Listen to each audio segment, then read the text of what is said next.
The title of my speech is Searching for Happiness, Comparative Reflection from Al-Farabi on 10th century and Denis Diderot on 18th century about this topic. In 3 centuries before our era, Epicure considered it was impossible to be happy without be wise. It is for saying philosopher. In the same mind, in the 10th century, the second master after Aristotle, as he was distinguished, Al-Farabi estimated that happiness was the privilege of the philosopher. On 18th century, this link will be pushed farther by the follower of the light philosophy, Philosophie des Lumières in French. As the French revolutionist Saint-Just exclaimed, the happiness is a new idea in Europe. It is an essential part of Denis Diderot, the French philosopher's mind. In this year of the 3rd centenary of Diderot, the famous author of Encyclopedia with D'Alembert, it is surprising to remark how the reflection about happiness makes remarks almost similar on 8th century later between Al-Farabi's and Diderot's own.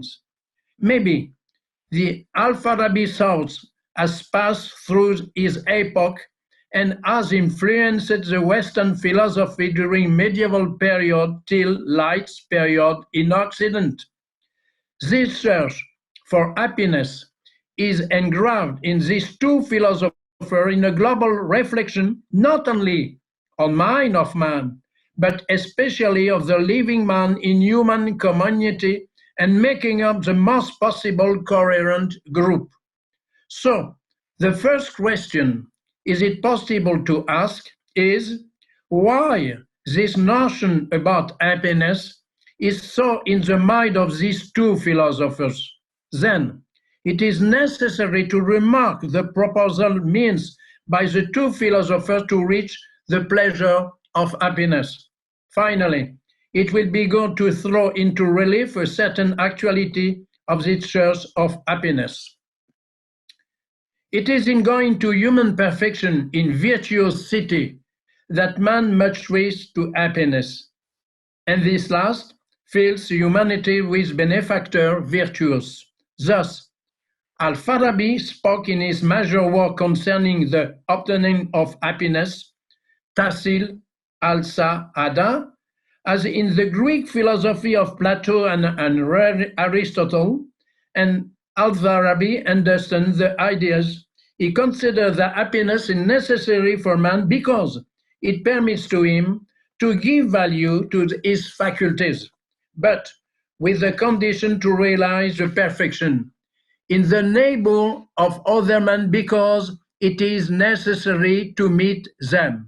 Chapter 18 in Tasil al-Saada.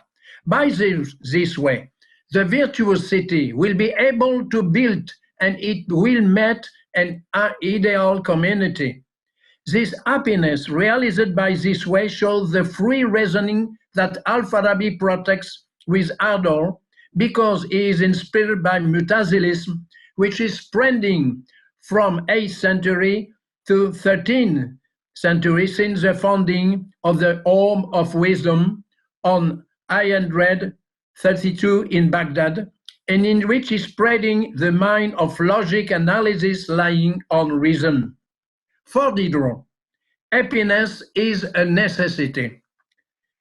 As Immanuel Kant thinks that, to arrive to the plenitude of human strengths, that will permit to him to realize a community lying on reason, free with the constraint, with our shatting appreciation faculties, and pulls the possibility to realize the needs and the project of humanity.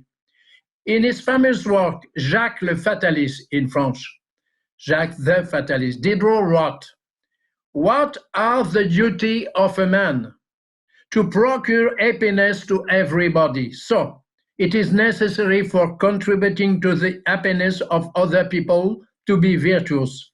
We recognize here some mind convergence with Al-Farabi. So, to reach the freely happiness in thinking, it is necessary that the philosopher does not resign himself. People find again here the evocation of struggles led with courage by Diderot and the authors also of Encyclopedia. And Diderot adds in audacity the lines written with the blood, the pugnaciousness of the philosopher have an other eloquence and other strengths. Al-Farabi and Diderot at different periods have the conscience that the action of the freeman spread in a social, political, and religious frame where a prince is dominating, and this one, according to the two philosophers, must be led by the philosophic mind. The prince will be what is called in Europe in 18th century, an illuminated despot. For Al-Farabi, the Abbasid Caliph Al-Mamun was his model. This one created the House of Wisdom and preached for Mutazilism, a state doctrine, and this doctrine will stay still 13th century. For Diderot, his thoughts are found with the Empress Catherine II of Russia as illuminated despot, and he was persuaded she will take in application his conception after his staying with her at her invitation in 1723 and 1724 in St. Petersburg. Finally, to affirm that happiness is excessive to man on 10th century or during the European Renaissance on 16th century, with Etienne de la Boétie, a French philosopher, who was revolted against a habit of submission. In his discourse sur la servitude volontaire, speech about voluntary submission, which avoids man to realize its hope, or on 18th century with the philosophe des Lumières, who threw into relief the test for happiness. It is to participate to a genuine cultural revolution which put the freeman in the center of the creation, as the historian Eugenio Garin recalled. Yes, arriving to happiness which permits human potentiality, but how? Al-Farabi showed the way and brought answer in all his work, and his particulars in his Risalat fil Alq about understanding.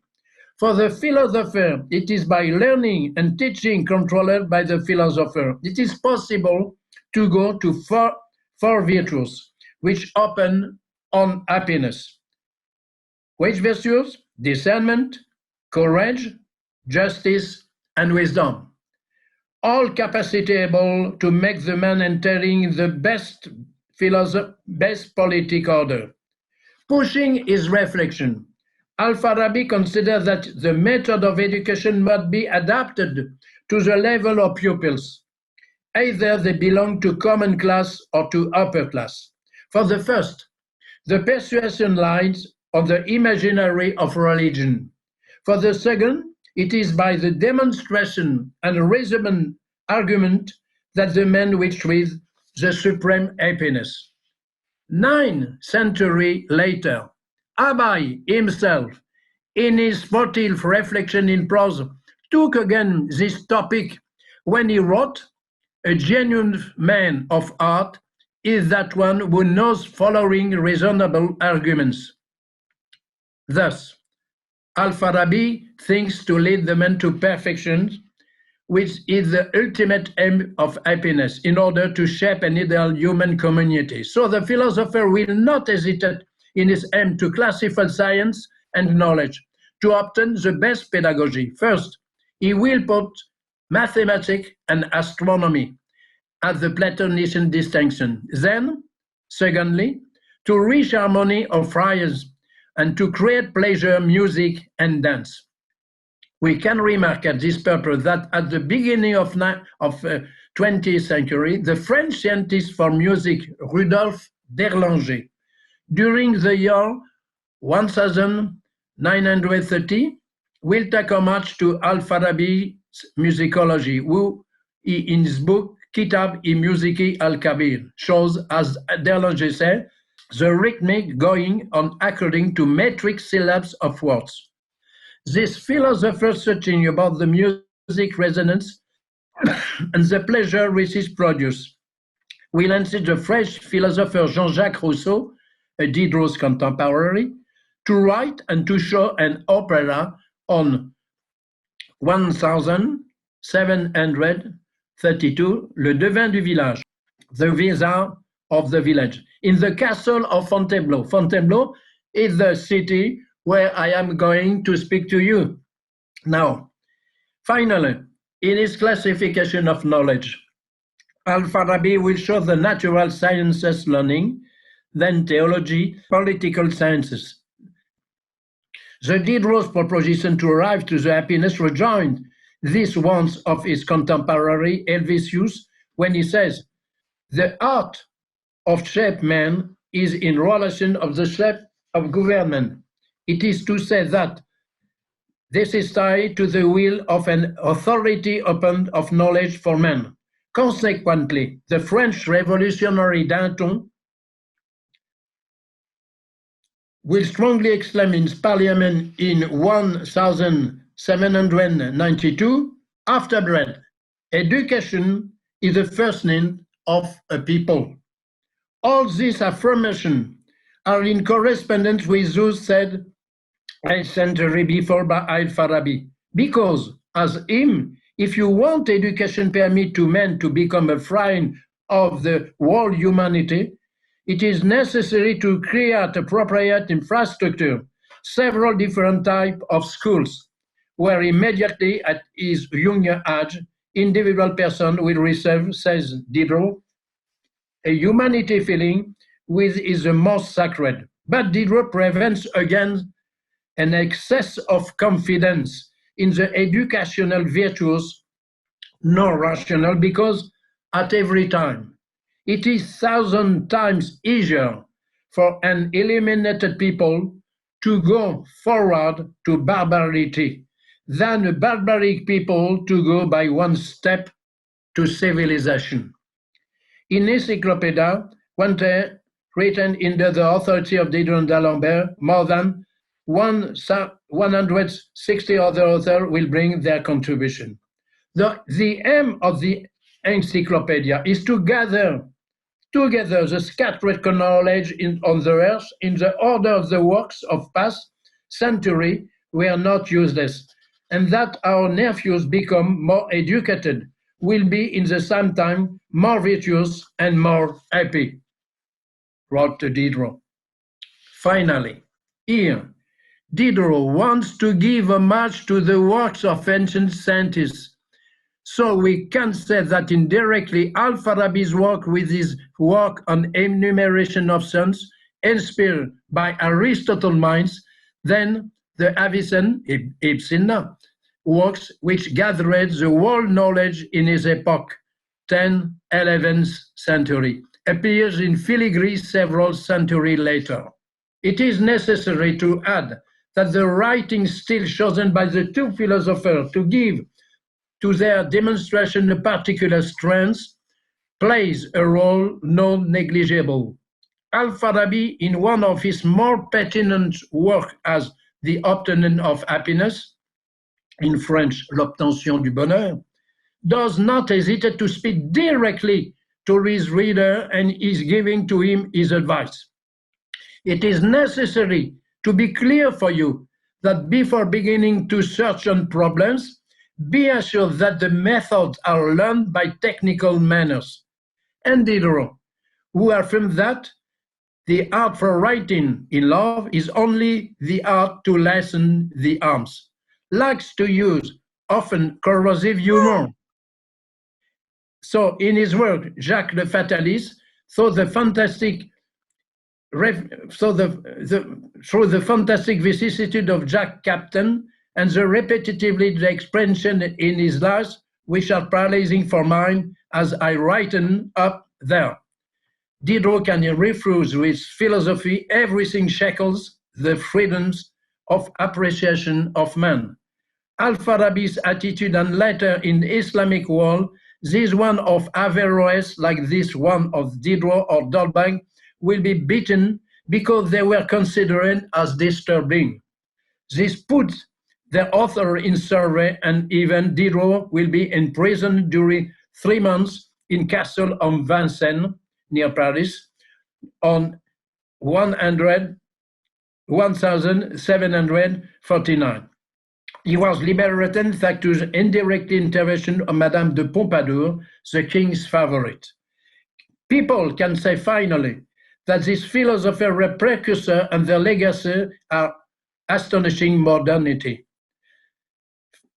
Several times during this reflection, the conception that then runs the notion of happiness of two philosophers, still far from 9th century, have shown convergences, which are again obvious today. Besides, it is possible to remark that twice keep again a real actuality.